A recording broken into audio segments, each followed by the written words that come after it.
So, welcome to my talk on Apache SystemML, declarative large-scale machine learning. So, that's my newest toy, by the way. The toy of yesterday was deep learning for J.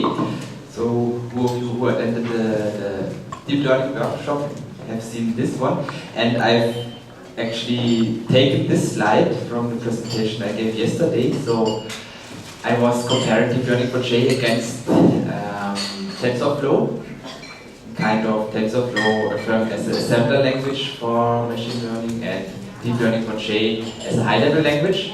And you will see basically the same when you see SystemML to be compared against Scala. So let's start.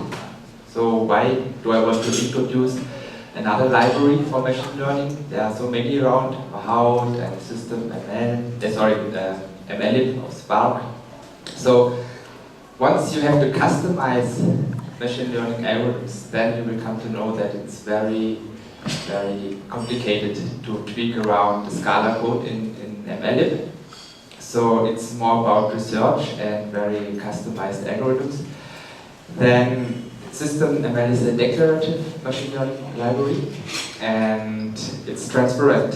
So it transparently scales up and scales out on data parallel frameworks like Hadoop and Spark. And in addition to that, it has a cost-based optimizer like a relational database system. So actually SystemML has statistics about the dataset and can use those statistics to optimize the execution plan like we are used from relational database. Why do we run this on Spark? So Spark is anyways a unification of different paradigms like SQL, graph processing, stream processing, and machine learning. Therefore, it's an optimal framework for machine learning, and some people also consider Spark as the operating system of big data, and SystemML is nothing else than another software running on that operating system. It has a common RDD structure. So, who of you has used Spark so far?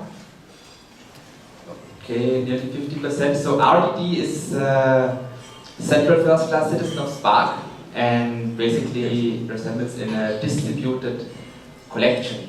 And a distributed collection is distributed among cluster members, resides in main memory, and gets automatically spilled to disk in case the aggregated main memory size is not sufficient to hold the contents of the RDD. It's a general directed acyclic graph execution engine with lazy evaluation and distributed in-memory caching. So that's why I was chosen to support ApacheSpark as a possible runtime for SystemML. It's quite old, so it started at a research project in the IBM Almaden Research Lab in California, on top of Hadoop in 2007, and this means it's a lot of time where research has been done in order to create SystemML. And IBM open sourced SystemML 2015, made it available on GitHub, and now SystemML is an Apache incubator. And we have the release 0.10 now, came out in June. It's already used at some IBM clients and also at the IBM Watson Health division, where analytics workflow was implemented using SystemML on top of Hadoop. And then they migrated from Hadoop to Spark without changing the code, and it runs 300 times faster on 1 over 40 of the number of machines. So it's 40 times 300 times faster than on Hadoop without changing the code. So that's the reason why we propose declarative machine learning, because the execution engine is transparent to you. So that's a traditional workflow. That's also the workflow I'm often using. I love R and I hate R. I love R because of its, let's say, power. You're very fast. If you are in RStudio, you just write the code from the brain to the terminal and it just works. And then you load a bigger data set and it crashes. And then you have to re-implement all the stuff in, let's say, Scala, MLLib. And we just want to get rid of that workflow. So I will use or introduce now a little example that you can actually see how the pieces are playing together. So this is an example of a recommender system. So this is a product customer matrix. So you have products and you have customers, and whenever a customer bought a product, you will see a flag here in the matrix. You can also generate it as a rating matrix, that doesn't matter. And it can have either Boolean values, so whether the customer bought a product, or it can have an integer value, whether the customer bought, how often the customer bought a product, or it can also be a rating, that doesn't matter. So let's call this matrix RUI, that's U for the users and I for items. And this is a sparse matrix, because obviously not all users buy all products, therefore it's a very sparse matrix. And what you want to do is you want to factor this matrix to get a low rank representation in order to reconstruct the matrix, and the sparse values are then automatically filled in. The reason why you can't use singular value decomposition is because that doesn't work with sparse matrices, so you have to use another algorithm. So that's PU and QI, so the customer vector matrix and the product vector matrix. And how do you create those two matrices? You basically do the following. You have the original matrix R, and you have P transpose multiplied by Q, and that gives you a reconstruction of R. And what you basically do is you take the original matrix, you subtract the reconstruction, you square it, and then you sum it. So that's called the sum of squared errors. That's the optimization objective to use. And once we have found a minima, then we have good values for the matrices P and Q. You can use stochastic gradient descent, but stochastic gradient descent for that problem is a non-convex cost function. That means you are not guaranteed to find the optima, but there's another algorithm in place. So basically, once you have found P and Q, you multiply P and Q and you obtain R prime, and then the values which have been zero are non-zero, and those are the suggestions. So that's basically how recommender systems work. And when using ApacheSpark and MLLib, that's just one line of code. So the algorithm is called here. It has 4 parameters. Basically, ALS means alternating least squares method. I will explain later what that means. But the idea is you have the ratings. The rating is the matrix R. Then you have rank as parameter. That's the dimensionality of P and Q. So one dimension is given by the dimension of R, and the other dimension is just the rank parameter what you give. Then you choose the number of iterations, and the last one is the regularization parameter, because ALS tends to overfit, or general matrix factorization tends to overfit, and therefore you have to regularize it in order to avoid overfitting. So that's the same algorithm in R. I just will walk you through briefly, that we don't need to understand every line. I even don't understand every line. So first 2 lines basically initialize P and Q. Unfortunately, they are called U and V here. So that means X is the product customer matrix. So what you do, you initialize U with a number of rows of X and R. And remember, R is one parameter, it's the rank. So you generate a low rank matrix U, number of rows of R, the rank, and then you just random randomly initialized values. Same you do for V, but in that case you have R as the first parameter, which is the rank, and then the number of columns of X. That means you basically generate those two blue matrices. That's U and V. Then you iterate. So you have a while loop. It stops at mi. Mi in this case is the number of iterations parameter. And you have some sort of update and stop criteria. And now it's the point where the alternate least square algorithm comes in. So in each iteration, only one of those matrices is updated, the other one is kept fixed. And by implementing it that way, you transform that non-convex optimization problem into a convex optimization problem, and also you speed it up. So that's the R implementation of this algorithm. So every line has a clear purpose. And I will show you now the Scala implementation of ALS for Spark. Since this is all open source, I just can click here. And you see it's 400 lines of code, 463 lines of code, and it uses just another class, which is another 400 lines of code. And as you can see, you have 25 lines worth of algorithm and 800 lines of additional code, and that additional code is basically performance code. So let's implement this algorithm in SystemML. So what do you have to do?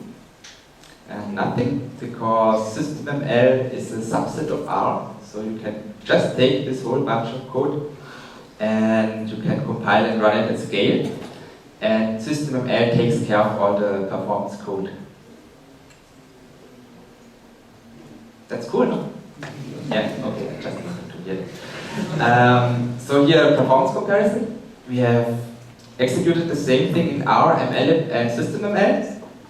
Of course, if you do it in R with 1 or 2 GB, then it crashes as expected, or it takes longer than 1 day. That's also not feasible. And you see MLLib and SystemML are quite fast. Then we scale up to 12 GB. Definitely SystemML is faster, and 120 GB, the ALS algorithm in SystemML doesn't converge, it just runs indefinitely. So you see clearly that there's an advantage of using SystemML. And that's the architecture, so that's how it works. So you have the high-level algorithm expressed in a R syntax, then you have an optimizer, and in that case, which I will show later, is the Spark implementation. So you can just write R code, and that gets translated into low-level Scala Spark operations running on top of Spark RDDs. So there are 2 steps. The first is parsing, of course, and then you generate a high-level operator directed acyclic graph, which represents basically the analytics workflow, and that gets translated in a low-level graph based on a cost-based optimizer. And it can target different execution environments, from single node to Hadoop to Spark, and it's open to support additional environments. So that's the same thing as a diagram. So of course, if you provide a system for implementing or expressing algorithms in a syntax or programming language, you need to have a parser. Then on the hop side, you analyze what you have generated. So the first thing, you generate a directed acyclic graph. That's the execution workflow. And I will just show you 2 things on the hop and on the log side. So one is rewrites. So, for example, SystemML can detect patterns where it can optimize the algorithm by rewriting it. So that's an example of the code I've shown you. And the code above will materialize the U times S matrix. So if you multiply U times S, you get a very large matrix. And in fact, that's not necessary. There's another way of doing it. It's called weighted divide matrix multiplication. And that's the WDiff operator. That's a high level operator. So basically what happens is that that line of code gets rewritten into the application of WDiff. There are different implementations of high-level operators, the low-level operators. So in this case, since SystemML gathers statistics on the input, and it basically can then calculate or infer the intermediate result sizes, SystemML in this case knows that all the data will fit into the main memory of one single node, and therefore uses WDiff, the low-level operator, which runs on a single node. If that data set would have been bigger, SystemML would have decided to run it using the MapReduce low-level operator, which basically is a ApacheSpark implementation of it. I'll just show you a bit of those operators. So that's for example the single node operator, and you can see that's Java code, and it has also nearly 200 lines, but that's not of any interest for you because that's a low-level operator that just gets instantiated and executed. And actually, where's this? I've closed it. So there's a, no, here's it. So here you see all the matrix multiplication operators, for example, and that's the WDiff. And we see, oh, sorry. So that's the WDiff, and you see here that's the physical operator in Spark, which is called MapReduce. The same one is used in MapReduce, and here is the one for local operation. So that's all part of the package. Just wanted to show you this one. And now so this is open source. It's on systemml.apache.org, and it's on GitHub, all the code. It's very well documented, and you are welcome to contribute, even it's only documentation or bug fixes, and you can just download it. If you download it, then you will find basically the jar file and the config XML, that's a config for yarn, so you can run it inside yarn as well. And you'll find a whole bunch of predefined scripts, for example k-means and support vector machines and so on. What I want to show you now is how to run it yourself. So that's the demo part.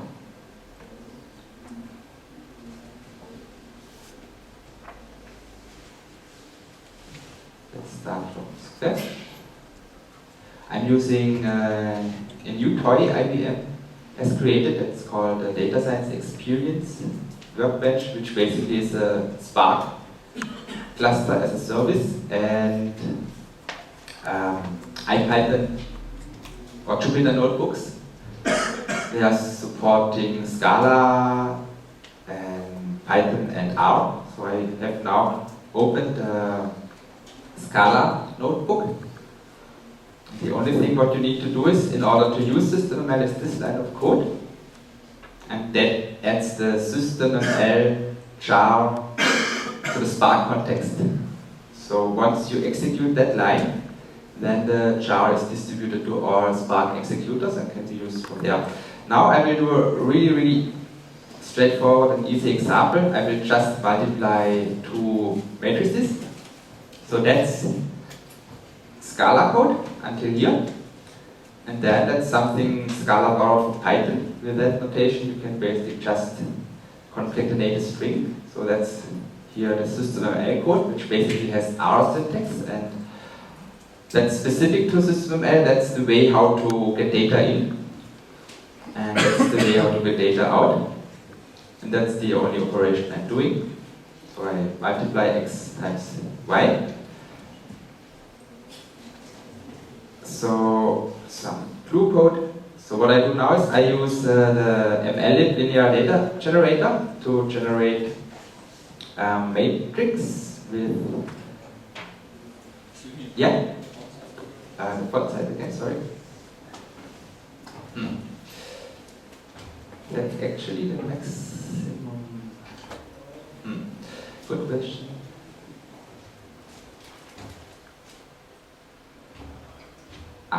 Okay. So can I get rid of that menu? That would be nice. No.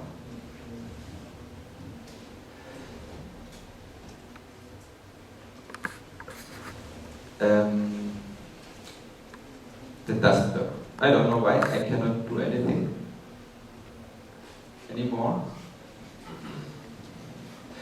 Okay, let's reload that at that font size and see whether. So I have to play Chrome and not the data science workbench in this case, most likely. Yeah, let's kill it. And let's do it again. And increase the font size before.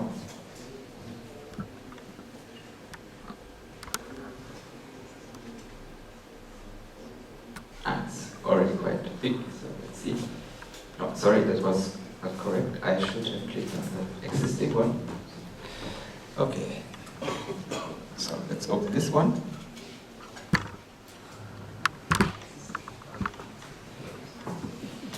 Okay, it's really big now.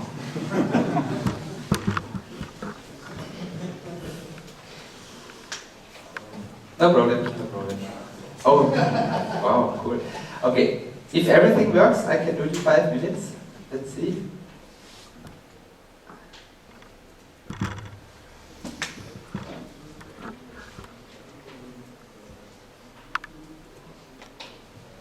You know what? So, once again.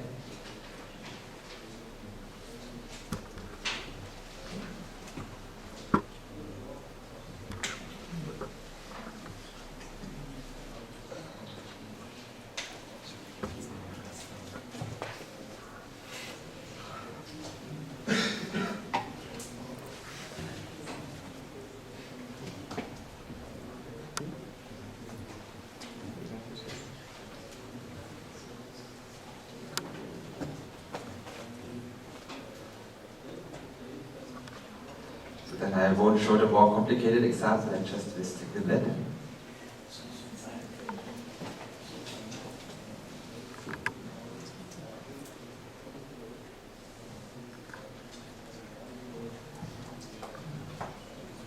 So, once again, let's execute this line. That will basically download the chart for you. That stores the SystemML code to a string. That one generates some random data. That one prepares the data to be sent to SystemML. That's actually the call execute script. So that's the SystemML code. I register the input and I register the outputs. And once this is finished, I can get the matrix back, and then I have the multiplied version of it. That's the most easy example. So I will create a pull request to the GitHub project in order to have it included in the documentation. But there are more sophisticated and complicated examples, like starting from linear regression over ALS and support vector machines and everything you can imagine. So that basically concludes my demo, and now we have 1 minute for questions, maybe. Thank you. Okay, thank you.